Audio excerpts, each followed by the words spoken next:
guess who's back? I know y'all thought I was gone for good, but I'm back. I got all the information that you guys wanted to know about this hair regrowth process. So any questions y'all have about, does it work up here? Does it stop working down there? Ladies, y'all had some questions too about, does it work for y'all? We're gonna answer all of that. I got a special guest that's gonna help me come through and set this video off. And I know y'all wanna receive the results, so we about to get right into the video. Let's go.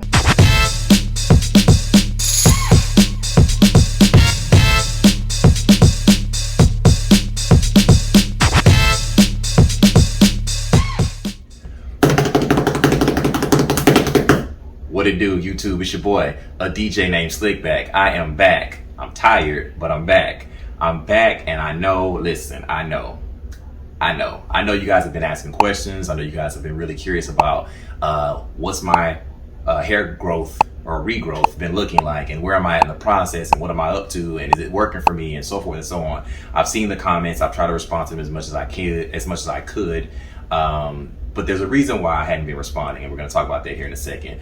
I just want you guys to know I do appreciate everything you guys like send me and all the questions. I know that you guys are kind of having the same struggle I am, and I just had a lot of stuff going on outside of my hair, and along the way some questions about what I was going to do with my hair process. So first things first, Finasteride, Minoxidil. Obviously I've made videos about it, whether you're using Keeps or whether you go through Blink Health or 4Hims or whatever, however you get it. Got a lot of people that ask about, does it really work? My answer is yes, but. So yes, it does work. You can see from my first videos, my first result video, that I was able to get some regrowth back. But when I say yes, but, it's not going to work for everybody, and that's kind of where I fell in. It worked, but it's only going to work to a certain degree. Let me give you the analogy. If you were noticing that early on you were starting to gain a little bit of weight, if you catch it early enough, you can go to the gym, you can change your diet, and if you get serious enough, then yeah, you'll be able to reverse that whole process, get back to how you want to look, or maybe even better. But if you don't catch it, or if you maybe have a medical condition or what have you, and you become kind of like excessively obese, then just workout and diet alone may not be enough. You may need something more. You may have to have like gastric bypass surgery or what have you. So for me, I let my hair loss go for so long unchecked that once you lose the hair follicle completely, there's no bringing it back with Finasteride, Minoxidil, with anything like that. So I had to look at more drastic measures to get things done. So I'm having the hair transplant surgery. Now, not everybody's gonna need this, and before we get too far down the rabbit hole, this is what we're gonna do first. I had to make some consultations with people in the city and surrounding areas to try to see if it was right for me, you know, if the doctor and I were a good fit, did they recommend it, what the suggestions were, so forth and so on. So I made one such consultation with Dr. Caesar, which I'm gonna show you guys here in a second, here in the Houston area, in Galleria.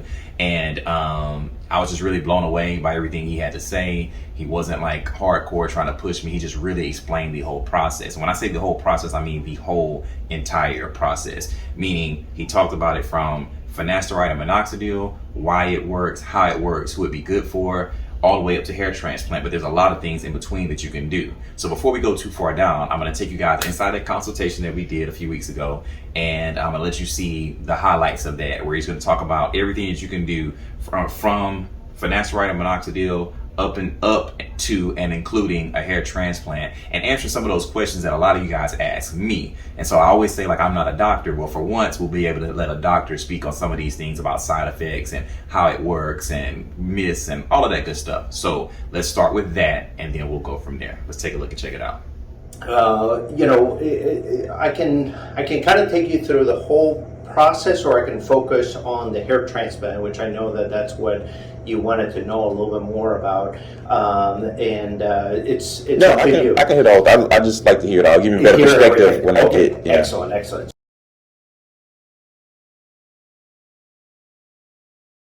So when I see hair loss like yours, and we see that miniaturization in men, that's pretty much male hair pattern loss. That is caused by, or androgenic alopecia is the other name that it goes by. That is usually caused by dihydrotestosterone, which is a byproduct of your testosterone, of your normal male testosterone that you have, as it breaks down, this DHT tends to be toxic to the hairs on top of your scalp, but not necessarily the sides and the back. And Gotcha. that's why we can do a hair transplant, because the hair on the sides and the back are permanent, and they seem to be immune to the DHT. Gotcha. So that begs the question: now, what can you do to stop the hair loss? And the first step when you have androgenic alopecia would be to block that DHT from taking effect, and that's why you take the finasteride. Okay. Finasteride or Propecia was essentially a prostate medication for guys with prostate enlargement, and the guys that were taking it, all of a sudden they saw that they had hair, and they thought, well, maybe this is the cure for hair loss, and so that's why finasteride came about.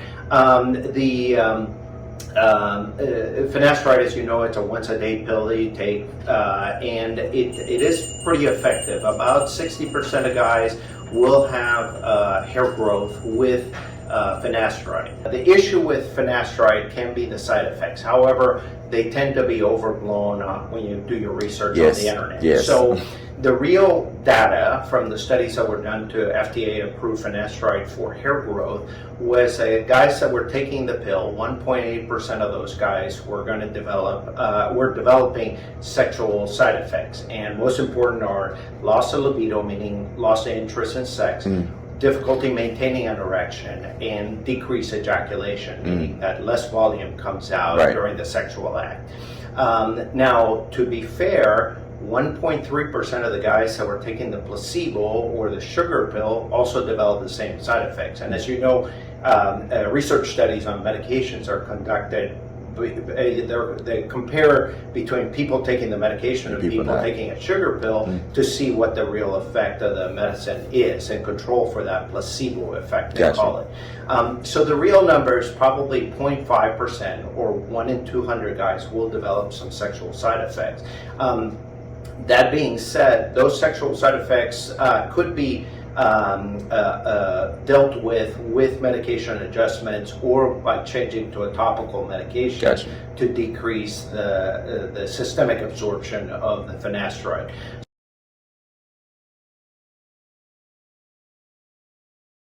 So I didn't talk to you about Minoxidil a little bit ago, and I probably should have. So let me tell you about Minoxidil. Minoxidil also is the other FDA-approved medication. It's over the counter, and that's my free advice to all patients. Go and buy the Minoxidil and start using it. Exactly. 5% twice a day, and I also tell women to use the 5% twice a day also. Women tend to respond to higher doses of Minoxidil than men do in some studies that have been done, and in one study, women went all the way up to 15% before they started having some results. In men, 5% is likely the right number.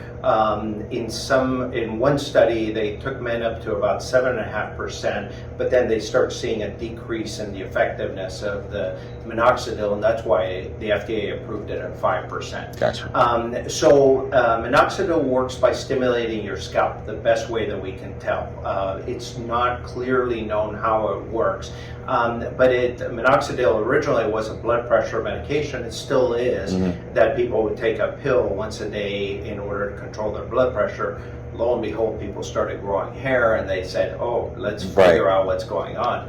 Now, I could potentially give a patient a Minoxidil tablet, but if they don't have high blood pressure, we're going to lower their blood pressure, and they're going to feel worse than not having their hair, or having losing their hair. And for that reason, we try to avoid the pill, and we've done the topical medication, the liquid that goes on your scalp, in order to control that kind of hair loss. It is not as effective at growing hair as finasteride is. And by the way, finasteride is only approved for men because it's blocking testosterone, so it could cause problems with a fetus in a female that became pregnant. That's why that's only approved for men. Fetuses will have problems with their developing sexual organs because we're blocking the testosterone at critical points in the fetal development. So that's why women women don't take finasteride unless they've had a hysterectomy Right. or constant tubal ligation. And frankly, it hasn't proven well that women benefit from finasteride. Gotcha. So we tend not to prescribe it unless it's something the woman wants to try, and we've made sure that there's no chance that they're going to get pregnant. Mm-hmm. Yeah. Gotcha. So on the Minoxidil, we want to make sure that the individuals take it along with finasteride as much as possible, and in women for sure, mainly because it prevents shedding of hair. It's not so great at growing hair, but it's great at preventing hair loss. Mm-hmm. And so maybe only up to about 20% of people will see new hair growth, but most people report that the shedding of the hair stopped or slowed down significantly, and that's important for us when our ideal goal is to keep you from losing any more hair while we do other things to try to get some. I always tell patients, when you leave the consultation, if you're not on Minoxidil, go to the pharmacy and buy some and start taking it while you decide what you're going to do, because we don't want you to lose any more hair than you're already lost. The hair loss is a progressive condition, so unless you do something to slow it down or stop it, the next time I see the patient, things are much worse than they were before. Gotcha. And my goal is to try to prevent the hair loss as much as we can.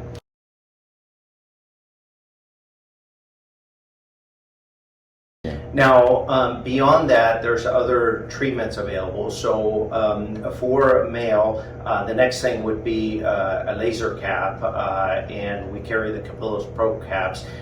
These are FDA approved for treatment of androgenic alopecia, and they have the number of lasers allows for a shorter amount of treatment. So you can do 6 minutes a day instead of having to wear it 30 minutes a day or longer that some of the other competitors have. Gotcha. Many of the caps that you see on Amazon are not FDA approved. They're not intended for American human use.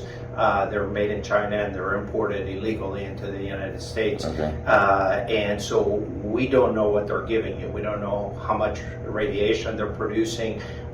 There's a lot of ifs, ands, or buts, where the Capillus and a couple others have gone through the process of getting FDA cleared in order to be able to be used in the United States. We believe that the laser caps help by stimulating the scalp, and it may be because there is, after you use the cap the first few times, you'll feel a little tingling. Sometimes people tell me, it kind of feels like I got a little too much sun on my scalp over the weekend, but not a burn. It's just that little sensation that maybe you got a little too much sun. Gotcha. And that usually only lasts 2 or 3 uses, and then after that it disappears. But we think that it's stimulating the scalp either by the light itself. Some people believe that the laser light at a particular frequency penetrates the skin just enough to stimulate the hair follicles directly. The bottom line is we don't know exactly how it works, other than it stimulates the scalp. Now, see, that's something that I'd seen, but I didn't know it was actually effective or useful. So do you feel like, and I'm just asking this question just because I have an audience of people that probably will want to see this information later. Do you feel like that is like the next level above finasteride or Minoxidil, or? So let's talk about how they work, Okay. and then I can maybe fit it into a Okay. slot.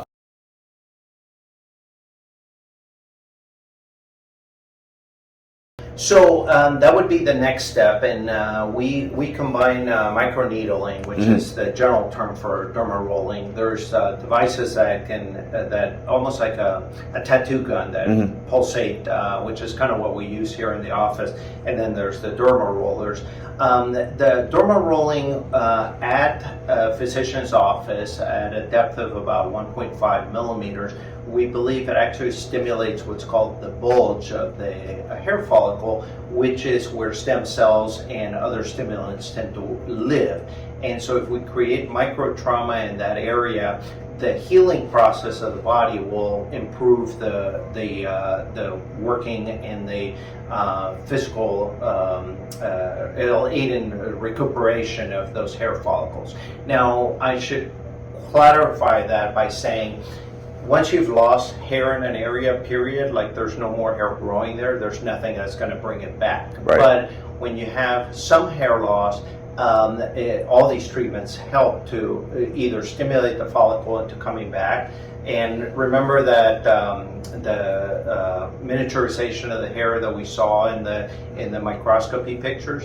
Our goal is any hair that's miniaturized is to get it healthier. We can't get it to be a completely normal hair, but if we can get it up to maybe about 50% thickness, it'll thicken up your overall hair and your overall appearance.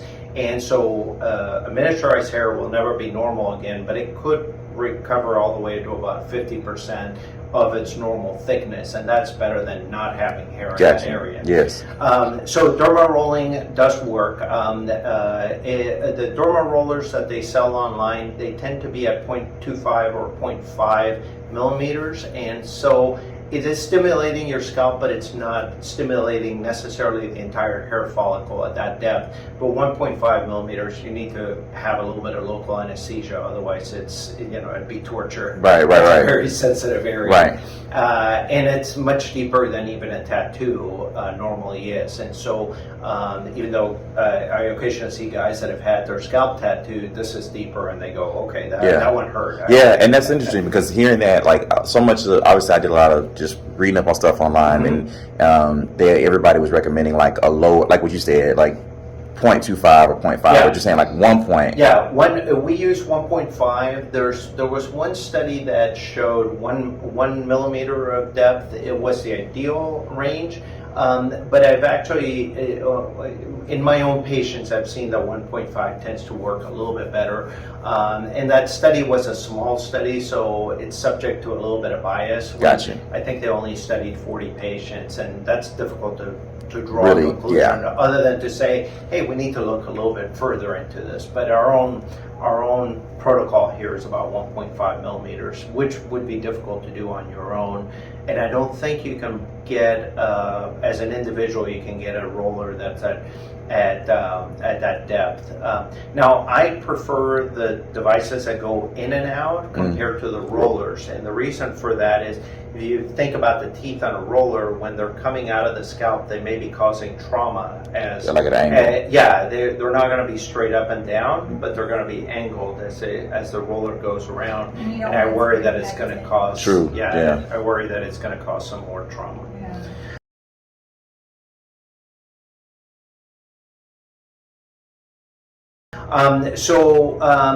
Now we combine microneedling with a product called LockRx, which is made by the same manufacturers as our transplantation device. We use the SmartGraft device, and that's a combination of the microneedling with some growth factors that they've developed in a lab, originally from human cells, but there's no human tissue in the product that we put on the patient's scalp, and they combine it with some hair growth vitamins, which are kind of similar to Nutrafol or Viviscal, maybe just a little bit cheaper for the maintenance amount, but they'll have about the same ingredients. The LockRx adds a couple of extra things in there that others may not have, but that's one of the takeaways from the consultation that I also tell people about is, if you're not on hair growth vitamins, you should be. Even though we have kind of an excess calories in our society, many times you may not have all the nutrients that you need to grow good hair. And particularly in women, where they have stressful events that cause what's called telogen effluvium, which is a global loss of hair. So maybe you've had COVID, or maybe you've just given birth to a baby, or you've been ill, you've had significant stress at work, whatever the case might be, and you're seeing hair shedding, get yourself on some hair growth vitamins, regardless of the brand, because what that's telling us is that your hair is going into a resting phase. It's going to come back, but we need it to come back healthy when it comes back. And is that over the counter as well? The vitamins? Yes. So our product, the LockRx, the Viviscal, and the Nutrafols are all over the counter. So Viviscal and Nutrafol, well, all three of them you can order online, or our shameless plug, you can get them from us. Okay, no worries. Plug away.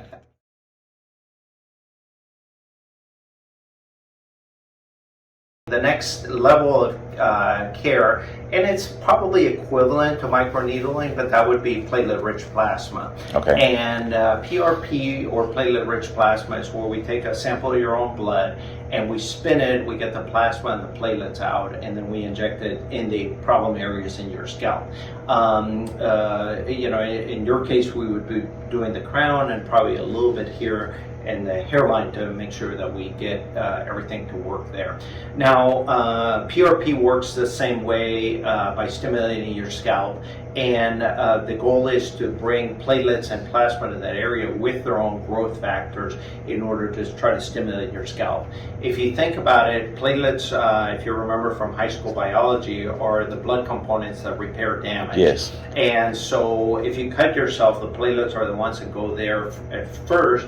They block the bleeding, and then they start releasing growth factors in order to start rebuilding the things that have been damaged by that trauma.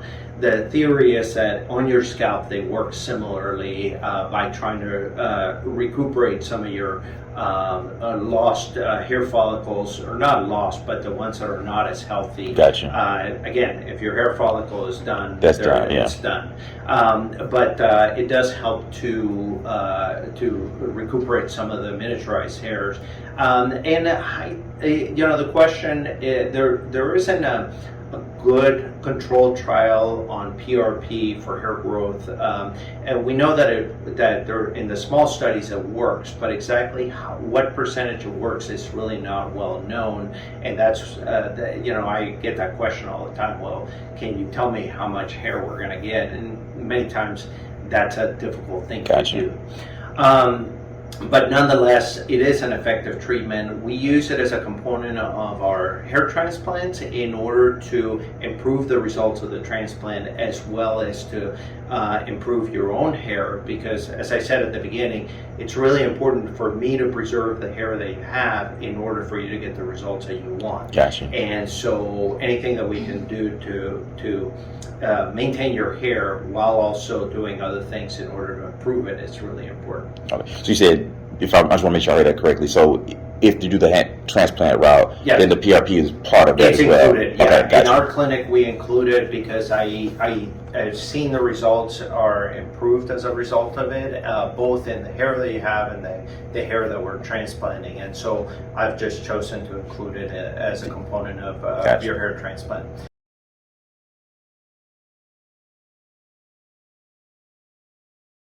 So that brings us up to the hair transplant itself, and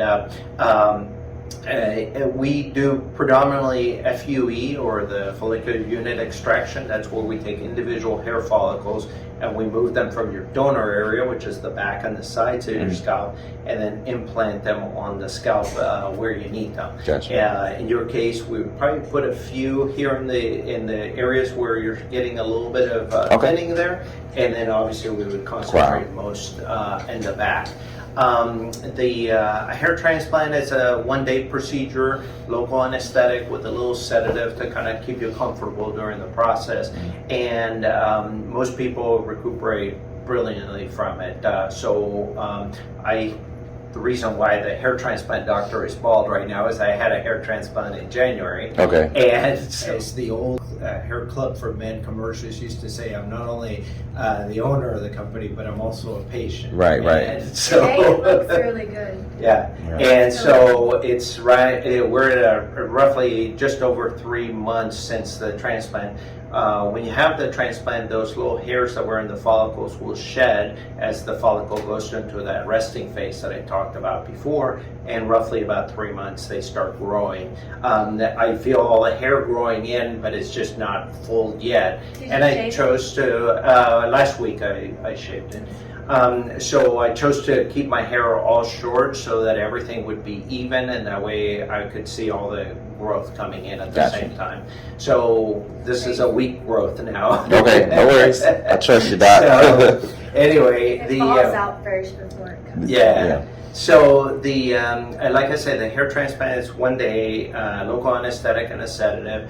We do ask that you have a ride home because I'm going to give you a sedative, and we don't want you to get into a wreck, Right. get in trouble with Houston's finest. Yeah, yeah. And You come in early in the morning, about 7:30 in the morning. We sign the paperwork. We take your pre-op pictures. You come into this room, and we convert this into a little operating room. The chair you're sitting in lays completely flat. We start face down. We'll numb you up. Even before we come into this room, if I should mention it, we'll draw the hairline. In your case, yours is really obvious, but in other people, they've lost the hairline, so we got to make sure they're happy with the hairline that we're drawing, and we're happy with the work that we're doing. We'll shave the hair, the sides and back, to a no guard level in order to do the procedure. So I tell guys, if they need to be in public within a week, a high and tight haircut is the ideal way to go.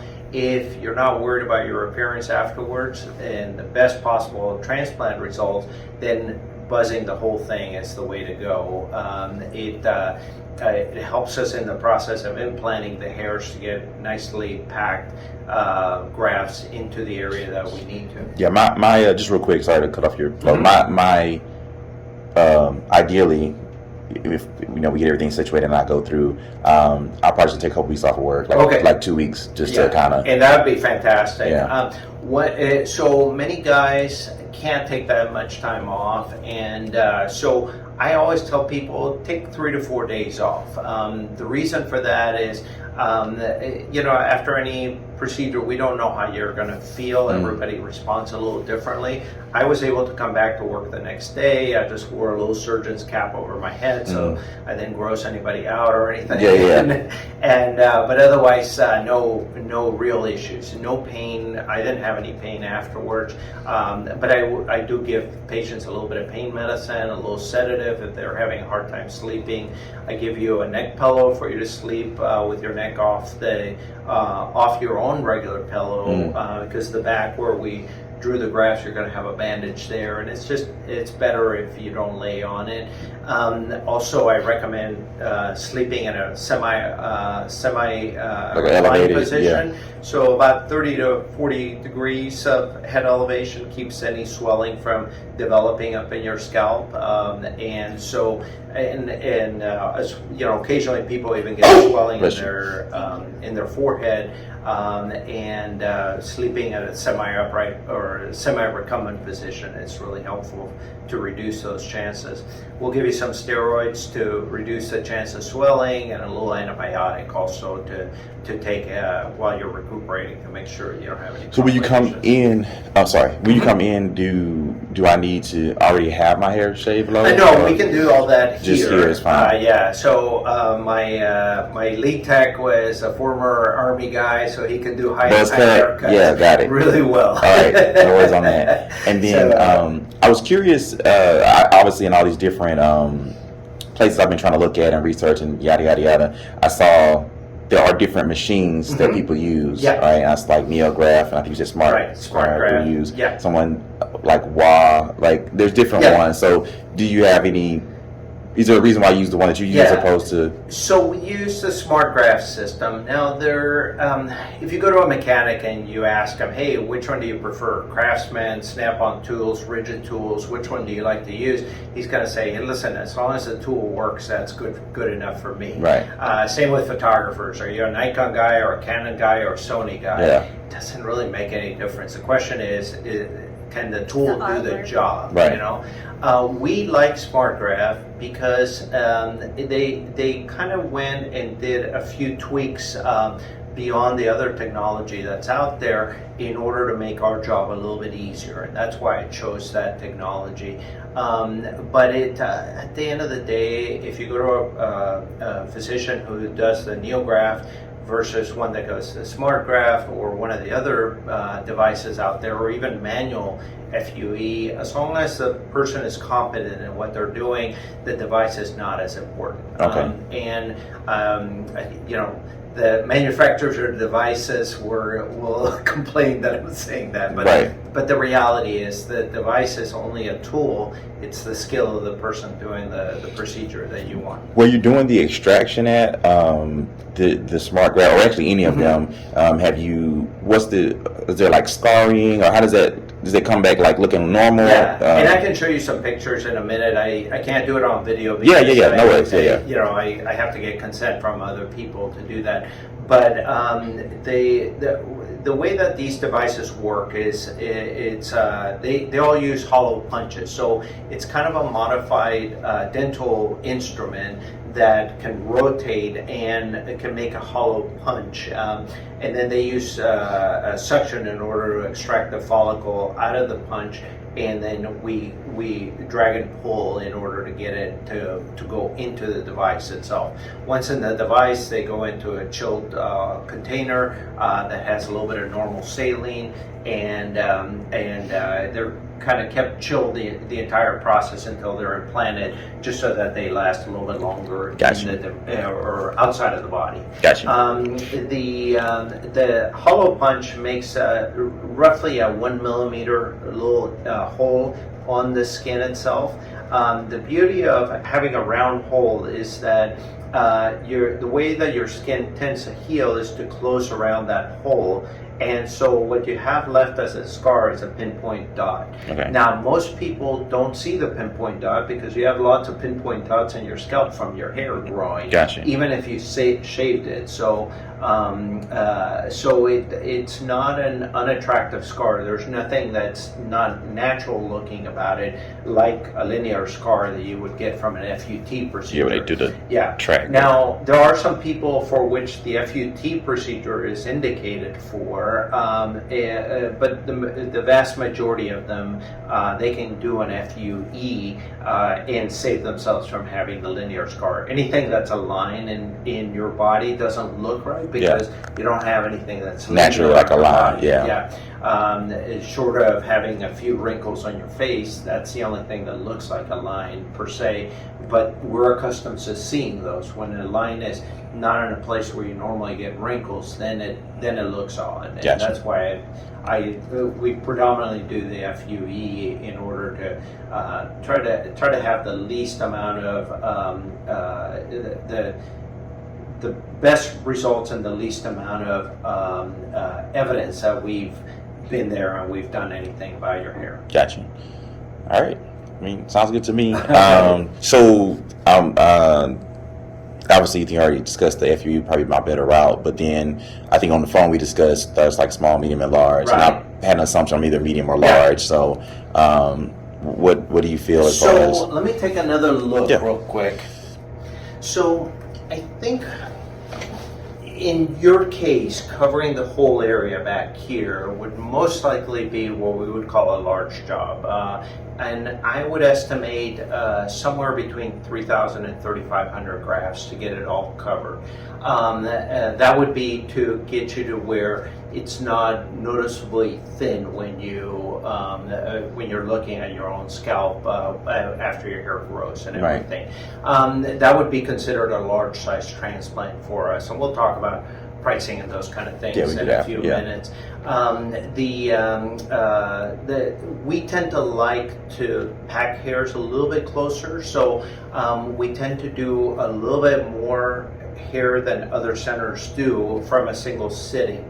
My goal is to get you the look that you want rather than me making money along the way. And one item that it's really important to all this is I mentioned a lot of treatments and a lot of options. In our clinic, if you end up at a hair transplant, I'm going to give you credit for everything that you've done up to the hair transplant, because my goal is to get you the look that you want and not necessarily make money along the way. Right. So I think we're a little unique in that. All right, and so we are back. And like I said, good stuff. He had a lot of great stuff to say. I think, or I hope you guys can see why I was so eager to work with him. As a matter of fact, I canceled all my other consultations. I was very thoroughly impressed by what he had to say, and I immediately signed up that same day to get my transplant done. Now, I mentioned earlier that it's now 1:43, but I mentioned earlier that it's early in the morning. Today is actually the day of the transplant. I'll be leaving the house about 6 a.m., heading down to the office, like I said, Galleria area, and 7 a.m. I'll be getting started. So Dr. Caesar has already agreed to let me record that process as well. He was gracious enough to allow me to record my consultation with him. He's gonna let me record the process. So that way we can see exactly how this whole journey goes. We can see my results. I'll be much more diligent about posting updates and everything, because I kind of got a little bit of fatigue with my last video series because I knew that I had hit a stopping point. I also didn't want to be honest with you, I also didn't want to take away someone else's hope, because I had hair loss for about 20 years. So for a lot of people, that's not your case. So Finasteride and Minoxidil might work just fine for you, or you might just need Finasteride, Minoxidil, and maybe one of those other things that was suggested or talked about a moment ago. So I didn't want to continue to post mine and show you guys no more results, and then people say, oh, like that doesn't work. It did work for me, but it could only work so much. So that's why I kind of discontinued that, and I wanted to be able to bring you guys something fresh, something new, something different. So for anybody that might be considering it, now you can follow this journey with me and see if it works, for me, and then obviously you could think about adding that into your thing. So without any further ado, I'm going to I need to finish my pre-op checklist of things I need to do. I gotta wash my scalp with the HyperCleanse, the antiseptic skin cleaner, so that I'm trying to prevent infections. I've taken my antibiotics first dose. And yeah, I gotta try to get some rest. I'm washing all my sheets so everything's clean. I bought new pillows so I can sleep upright like they're telling me. It's a lot of stuff, and I'll talk about that more along the way in the video. Yeah, so we're gonna go through this whole process. Day one, how everything goes, and then I'll probably be doing, I don't know, maybe every 2 weeks or so. I have to kind of see how my progress is, and again, we'll talk about that more throughout the course of the video. Whatever Dr. Caesar tells me I'm going to see, I'll try to base my my intervals of update videos around when I can expect to see some type of progress. So we'll go from there. So I'm gonna let you guys go for right now, but we'll get up in the morning, we'll continue this video, and yeah, fingers crossed everything goes well. Appreciate y'all. Let's get it.